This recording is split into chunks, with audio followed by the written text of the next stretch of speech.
लघु उद्योग में हर आदमी काम कर लेता था।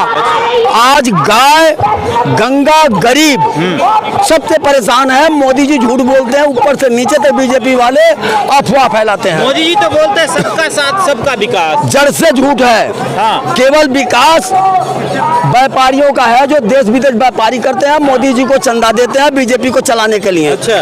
बाकी मध्यम वर्ग के लोग परेशान हैं, गरीब आदमी परेशान है, मजदूर परेशान है। गाय जिसके नाम से लूट के खाते हैं, हाँ। लोहे का गाय पूछते हैं, पीठ में पैसा डालते हैं। हाँ। और जो असली गाय हैं, हाँ। गांव में खेतों में डंडा खा रही हैं, हाँ। दिल्ली के कूड़ा चाट रही हैं, पत्तियां खा रही हैं। अरे इन्हें शर्म आनी चाहिए। योगी जी तो गौशाला में जाके अपने हाथों से चारा खिला रहे थे सर। मैं उसी गोरखपुर का हूँ जहाँ जोगी जी आकर के जोगी बने हैं। हाँ। जोगी सनातन धर्म का नहीं है, हिंदू नहीं है। हिंदू नहीं है, वह हिंदू बाप से पैदा हुए। हाँ। जिस दिन जोगी बने, जिस दिन जोगी बने उसी दिन हिंदू धर्म, हाँ। सनातन धर्म से दूर हो गए। अच्छा। वो नाथ पंथ में है। गुरु गोरखनाथ जी का एक पंथ है, हिंदू राज वो की तो नाथ बात पंथ करते हैं। में कान छेदाते हैं, कान फटा होते हैं, कुंडल पहनते हैं। कबीर पंथ अलग है, जोगी जी की नाथ पंथ अलग है, हाँ। जैन धर्म अलग है, सिंधी अलग है, पारसी अलग है, बौद्ध अलग है। हाँ। ये क्या बताएंगे, इनको सनातन धर्म का ज्ञान ही नहीं है। कन्या पूजा करते हैं, आप कह रहे हैं कि उनको हिंदू धर्म की जानकारी नहीं है। उनको बिल्कुल जानकारी नहीं है। जिस देश में पशु पूजा जाता है, पेड़ पूजा जाता है, पुत्री पूजी जाती है, पानी पूजा जाता है, ये सब के नाम पर दलाली खाते हैं। अच्छा। योगी जी दलाली करते हैं। योगी जी तो बोलते राम राज की बात करते हैं, आप क्या बात कर रहे हैं? अरे गंगा, हरिओम गंगा कहते हैं। गंगा सफाई का चेयरमैन मोदी जी के भाई जवाहर मोदी बनाए गए हैं। मोदी जी के भाई क्या गंगा, नमामि गंगा का सफाई कर रहे हैं? क्या आज गंगा में शहर का पानी नहीं गिरता है? हिंदुस्तान के जितने बड़े शहर हैं सब नदी के किनारे बसे हैं। उनका गंदा पानी नदी में जाएगा, इसलिए गंदा पानी पहले सफाई होनी चाहिए। सफाई का पैसा मोदी जी का भाई खा रहे हैं। नमामि गंगा का चेयरमैन वही है। अच्छा सर, रामचरितमानस जो जलाया जा रहा है, क्या सही है या गलत? देखो, अभी हमने जलाते हुए तो देखा नहीं। जलाया गया है। मनुस्मृति, रामचरितमानस बिहार में भी जलाया गया है। बहुत अफवाह जगह। झूठा है, बिल्कुल जड़ से अफवाह है, नहीं सर, न्यूज में आया है। बिल्कुल झूठा है। लखनऊ में स्वामी प्रसाद मौर्य के समर्थकों ने रामचरितमानस के कुछ पन्नों को फाड़कर जलाया विधानसभा के। क्या यूट्यूब चैनल वालों ने कहीं देखा है? जी बिल्कुल, मैंने देखा। मैंने भी देखा। जड़ से झूठ है। टीवी एंकरों ने बीजेपी की दलाली खा करके तोड़ मोड़ बाजे। केशव प्रसाद मौर्य ने कहा था कि रामायण के अंदर कुछ जगह उनके समर्थन अपमान में है दलितों का, लेकिन इन लोगों ने उसका बहुत बड़ा बवंडर बना दिया। में अपमान हुआ है दलितों का क्या? ऐसा दलित कुछ है क्या? ऐसा अपमान कहीं पर नहीं। जिस तरह से करते हैं, लक्ष्मण जी उनसे बोलते हैं, राम जी उनसे बिना करते हैं। ऐसे कई जगह है, जैसे शाम्बुक ऋषि को हत्या हुई है, शबरी का जूठा बैर खाए तो वहाँ दलितों का सम्मान दिए। शाम्बुक का वध हुआ, वहाँ अपमान हुआ। इन बातों को धर्म से नहीं जोड़ना चाहिए। रामचरितमानस मनुस्मृति को समर्थन दे रहे हैं या उसका विरोध कर रहे हैं? बिल्कुल, हमारी धार्मिक पुस्तकें सब पवित्र हैं और सब में ज्ञान भरा हुआ है। तो उसे बैन करने की बात कही थी रामचरितमानस को। ये बैन करा के लोगों ने अफवाह फैलाया। हमारी महाभारत में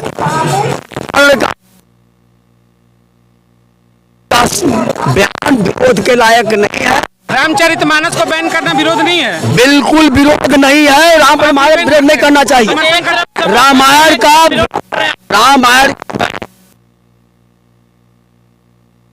कहा है उन्होंने प्रेस में। ये अफवाह फैलाया गया है। आप समर्थन करते हैं कि विरोधी? ये अफवाह फैलाया गया। हमारा धर्म सबसे उत्तम है। सनातन धर्म का सत्यानाश केवल बीजेपी वाले कर रहा है।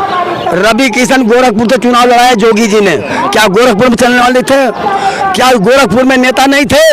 लेकिन ये ढकोसलेबाज दिक्कत क्या है? रवि किशन भी भगवा का अपमान किया है। कैसे करते हैं? रिंकिया के पापा मनोज तिवारी भी किया है।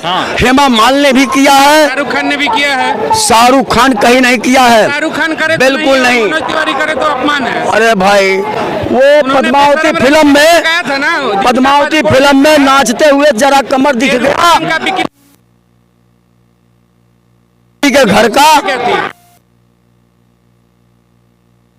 सनातन धर्म सबसे ऊपर है, रंग के ऊपर। अगर हरा पहनते हो, अभी आप कह रहे थे कि मनोज तर रिंकिया के पापा ने भी गेरुआ पहना था, अभी कह रहे हैं कि रंग किसी के बाप का नहीं है।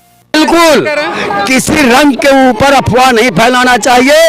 हर किसान का है, मुसलमान के मजार का है, सफेद रंग जैनियों का है, हमारे साधु संतों का है। किस पर आप राजनीति करोगे? ये कभी भी रंग के ऊपर राजनीति नहीं करना चाहिए। सर क्या सच में जो है ये पठान मूवी हिंदुओं का अपमान कर रहा है? देखो यहाँ पे हम लोग किसान आंदोलन में आए हैं, धार्मिक आंदोलन से मत जोड़ो। हम किसानों की बात पूछो, किसानों का जब वो आएगा, वो मौका आएगा तो वहाँ पूछ लेना। आज किसान की बात हो रही है। लेकिन लिखा हुआ है ना नफरत, क्या नफरत फैल रही है? नफरत तो यही, पठान मूवी से नफरत फैल रही है समाज में। नफरत तो इतना फैला हुआ है देश में। नफरत यही है कि ऐसा है, आपको मैं बताना चाहता हूँ, ये सरकार किसान विरोधी सरकार है। सरकार किसान विरोधी, किसान विरोधी बात तो करते हैं जय जवान जय किसान, किसानों की आय दुगनी कर देंगे। आज देश में अगर सबसे ज्यादा कोई परेशान है ना, तो बॉर्डर पे हमारे जवान भाई परेशान है, खेतों में किसान भाई परेशान है। कभी किसानों की बैंक उनके जानवर हुआ करते थे, आज उन्हीं के जानवर से उनकी खेतियां नष्ट करवाई जा रही हैं। और खुदा न खास्ता अगर कोई किसान आवाज उठा दिया या मर गए वैसे भी जानवर जंगली, तो 10-20 काश्तकारों पे मुकदमा ठोक दिया। यह मुकदमे की सरकार है और किसान परेशान है। कभी किसान उसी जानवरों को बेच के अपनी बिजली पानी बच्चों का पढ़ाना लिखाना करते थे। आज वह किसान जो ये लोग ना, ये गाय जानवर कटने से बंद हुआ, उससे ज्यादा हो गया। पहले उसको खरीद के ले जाते थे,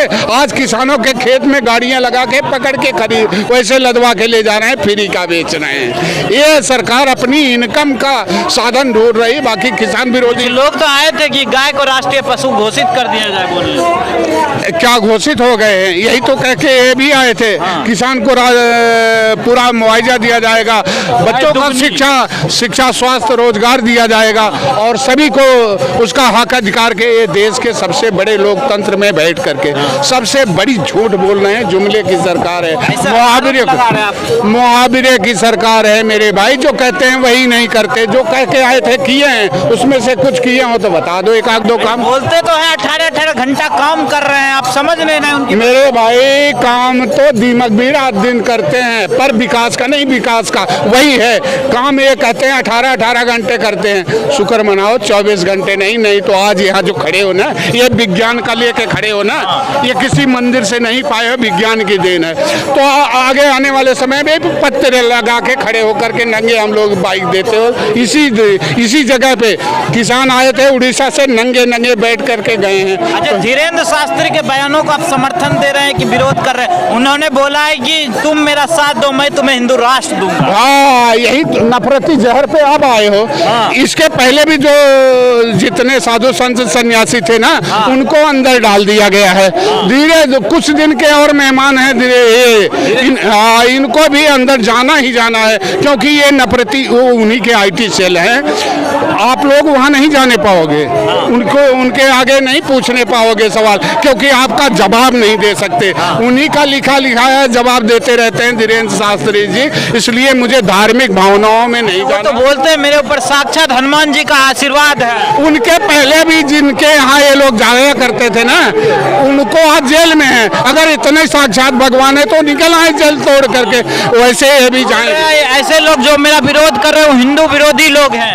हाँ, हिंदू विरोधी वही असली हिंदू है, यही तो है नफरती जहर। असली हिंदू यह देश नफरत से नहीं, प्यार से चलता है, मजहब से नहीं। हमारे यहाँ हिंदू मुस्लिम सिख ईसाई सभी हैं। हमारा 4 फूलों का गुलदस्ता है। भारतवर्ष की संस्कृति अलग है, पूरे विश्व में भारत का अलग पहचान है। बाबा साहब के संविधान से जिस दिन ये चले, ये लोग धार्मिक। लेकिन योगी जी तो बोले कि हिंदू राष्ट्र, तो भारत जो है हिंदू राष्ट्र था, सनातन का राष्ट्र था। तो एक चीज है, कहाँ पे लिखा हुआ है? उसी सनातन धर्म की सबसे बड़ी गीता पुस्तक पे हाथ रख के हमारे नेता लोग उसका भी अपमान करते हैं। हाथ रख के कसम खाते हैं कि आपको हम शिक्षा, स्वास्थ्य, रोजगार दूंगा और राष्ट्र को बुलंदियों पे ले जाऊंगा। क्या वही कर रहे हैं? राष्ट्र की अचल संपत्ति बेची जा रही, सरकारी नौकरियां खत्म, पेंशन खत्म कर दिया। यह सरकार केवल अपने और जो देश की जनता समझ कहाँ रही है? कहाँ? यही तो मंदिर मस्जिद ही तो असल मुद्दा होता है चुनाव का। बेरोजगारी, महंगाई कहाँ मुद्दा बनता है? अंग्रेज, मुगल भी जो आया ना, भारत की इतनी ज्यादा संस्कृति, इतनी धर्मों में बांट करके, इतने जातियों में बांट करके राज किए, वो जान रहे हैं कि ऐसे नफरती जहर घोलते रहो, राज करते रहो, बने रहो। वो तो कह रहे हैं भाई, जो सरकार कह रही है ना, अच्छे दिन आ गया, अमृत काल आ गया, राम राज आ गया है। अच्छा दिन आ गया, राम राज आ गया, बेटी बहन सुरक्षित हो गई, बच्चे सब पढ़ लिख करके शिक्षित हो गए और इन सब से उनको दर्द नहीं है। उनको दर्द आरक्षण से भी नहीं है। उनको दर्द यही है कि जो किसान, जवान, मजदूर, दलित, शोषित, वंचित के बच्चे पढ़ लिख करके जो जमीन पे बैठते थे वो आज कुर्सियों पे बैठ गए हैं और वो देश के बड़े लोकतंत्र में बैठ करके आज हक अधिकार की आवाज उठा। इससे दिक्कत है। अच्छा, मोदी जी भी तो पीवी जाति से आते हैं। जी दोबारा पूछिए। मोदी जी भी ओबीसी जाति से हैं, ओबीसी से कैटेगरी से हैं। ऐसा है मेरे भाई, ओबीसी जाति से है तो कोई जरूरी नहीं कि ओबीसी जाति में कोई सामंती विचारधारा। मोदी जी चाय बेचते थे, आज प्रधानमंत्री बन गए, क्या बात कर रहे हैं? यही समझ करके तो ये देश ठगा महसूस कर रहा है कि इनको फुल माइंड से दिए थे कि ये गरीब हैं, ओबीसी जाति से आते हैं, चाहे जहां से बन के आए हैं। यही सुन करके तो इनको पूर्ण बहुमत दिया और पूर्ण बहुमत पाने के बाद ये वही कर रहे हैं। आप लोग 8 साल से इनका विरोध कर रहे हैं, बशर्ते जो है हर जगह, अभी विधानसभा उत्तर प्रदेश का उन्होंने रिकॉर्ड गुजरात जीता है, गुजरात 156 सीट। इसके पहले भी और जगह भी देखा, उत्तर प्रदेश में इन लोगों की रैलियां नहीं हुई थी। अभी आपको बता रहा हूँ, रैलियां नहीं, भीड़ नहीं आई, बैलेट पेपर लेकर के बूथों पे बैठने वाले नहीं मिले। लेकिन जीत कैसे गए? ईवीएम की जीती हुई सरकार है मेरे भाई। हिमाचल में कैसे हार गए? आप बहुत बड़ा इल्जाम लगा रहे हैं, ईवीएम में कुछ घोटाला चल रहा है। पूरा घोटाला। जिस दिन ये बैलेट पेपर से चुनाव करा लेंगे। सर हिमाचल कैसे हारे? तब ईवीएम में अगर ऐसा होता तो हिमाचल भी जीतते, ये ऐसा है। एमसीडी जीत जाते दिल्ली का। ऐसा है, वहाँ तुम्हें जिता देंगे जहाँ इनके सरकार पे कोई फर्क ना पड़े, वहाँ तुम्हें जिता देंगे। इनकी सरकार बनी रहनी चाहिए। तो कहीं कहीं दिखाने के लिए ये भी तो करेंगे। अगर सरासर जब सब जगह हैंग कर लेंगे तब आप पकड़ लोगे, इसीलिए तो गुमराह करते रहते हैं। सर ऐसा बात है, कुछ